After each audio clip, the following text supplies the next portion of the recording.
in 2 years of age. Well, this is the number for in the age distribution from the whole population of pediatrics. Okay, we have 6% belong. Give me a second. 6% belong to 2 years and younger. There is no distribution. This is Crohn's ulcerative colitis.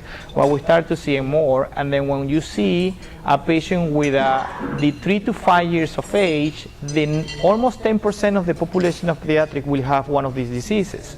Higher in ulcerative colitis compared to the older kids, and then after 6 years of age, you can see there is a flip between ulcerative colitis and Crohn's. It changed from more common ulcerative colitis in younger kids and to change to after 6 years of age, you have higher incidence of Crohn's disease in a little older kids. It's just 1 year, 2 years apart. And then after that, you say pretty much half of the population with Crohn's disease present between 6 to 12 years of age. And if you look into patients until 13 and older, then you say a third of the population will be there too. So between 6 to 12 years of, or to 17 or 18 years of age, you see there is almost 75% in the population there.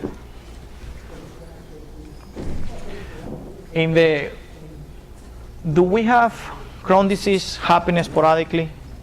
It happens, all right? Some families, they don't have any tendency at all, and then do you have ulcerative colitis sporadic in families? Also happen too. But we have a higher incidence when there is a family history of one of these diseases. There is a disease that there is a family that we call Crohn family, and there is a family that we call ulcerative colitis family. And when we see patients with the Crohn family, we know in the Crohn family the incidence to have Crohn's disease increased to 35%. Just having a member with Crohn's. Well, when you see a family with an ulcerative colitis, then they tend to have an incidence of 15.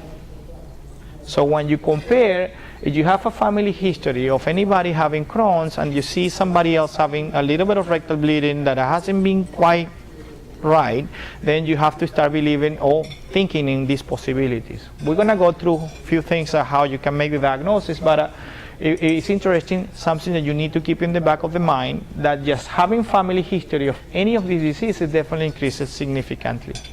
And when you start seeing third degree relative for twins in Crohn's colitis families, when you have a monozygous, then the chances increase to almost 48%.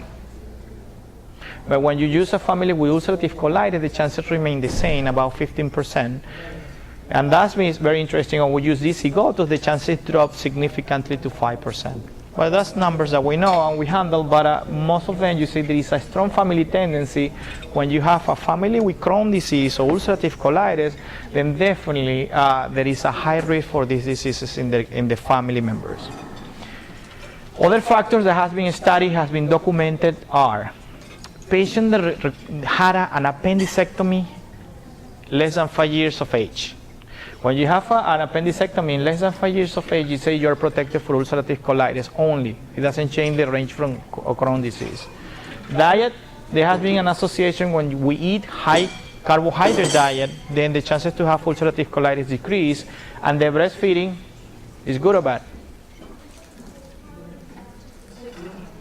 Good. No, still in a study.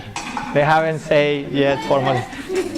So it just what happened is they have people looking into retrospective study and they still not pointing to any direction.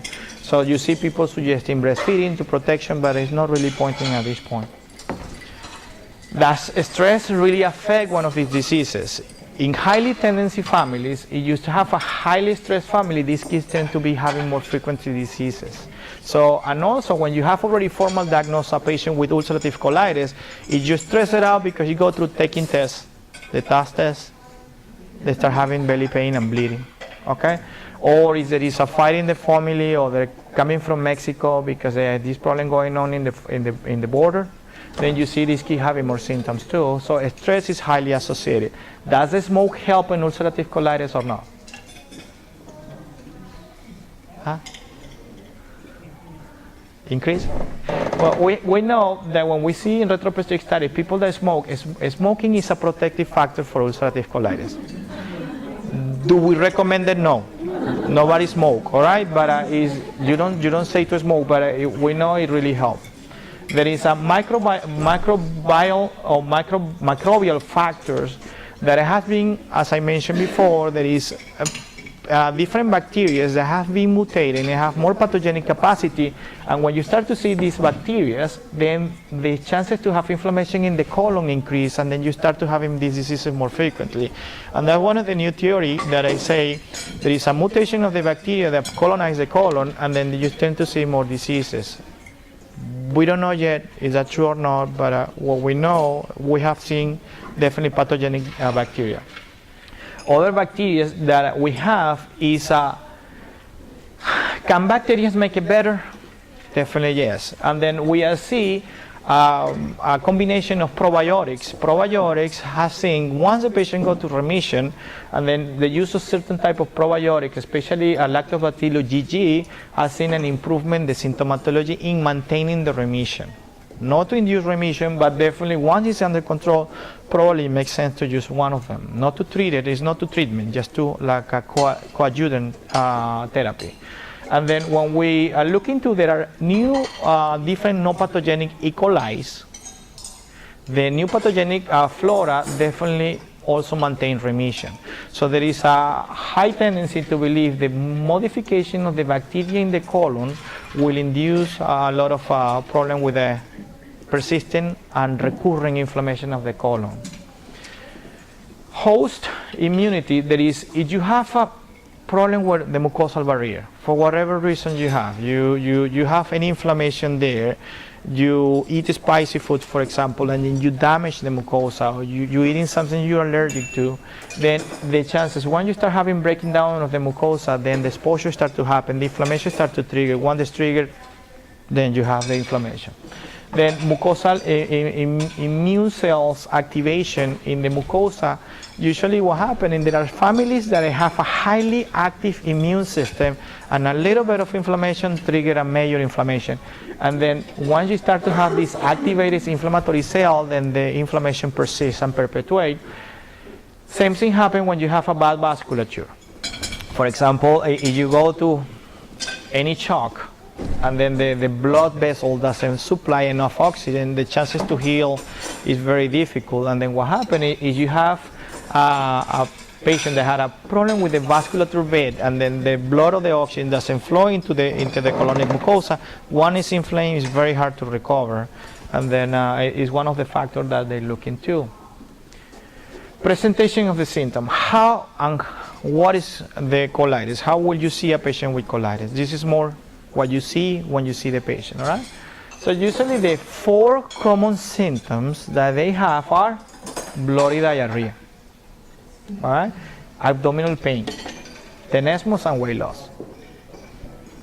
Abdominal pain, rectal pain, okay? This is still the same. Abdominal pain, rectal pain, weight loss, and bloody diarrhea, okay? How long does it take once you make the diagnosis from colitis, we say Crohn's colitis and ulcerative colitis, from the moment that the symptoms start for us to make the diagnosis? Anybody know how long does it take to make the diagnosis? All right, for Crohn's, usually is 7 months. 7 months to a year. For ulcerative colitis, it's usually around 3 to 4 months. Why is that different? Almost the double or triple. Why? Because when you have Crohn's disease, usually the presentation, they don't present with rectal bleeding. That's not the symptom of Crohn. They usually present with abdominal pain, insidious abdominal pain, a little bit of weight loss, occasionally lack of appetite, lack of energy. The family sees you're spoiled or whatever they want to say. Finally, they take it to the pediatrician. Later on, the symptoms continue. They send them to us. We do the endoscopy, get the finding. All right? But that would take probably 7 months to a year. And that's the characteristic of Crohn. But ulcerative colitis, because the cardinal symptom is bloody stool. So what do? Send us to the study. Next week, gastroenterology. All right? So the chances to picking up increase significantly just to be ulcerative colitis, because I mean the findings are so dramatic that the family start looking for help.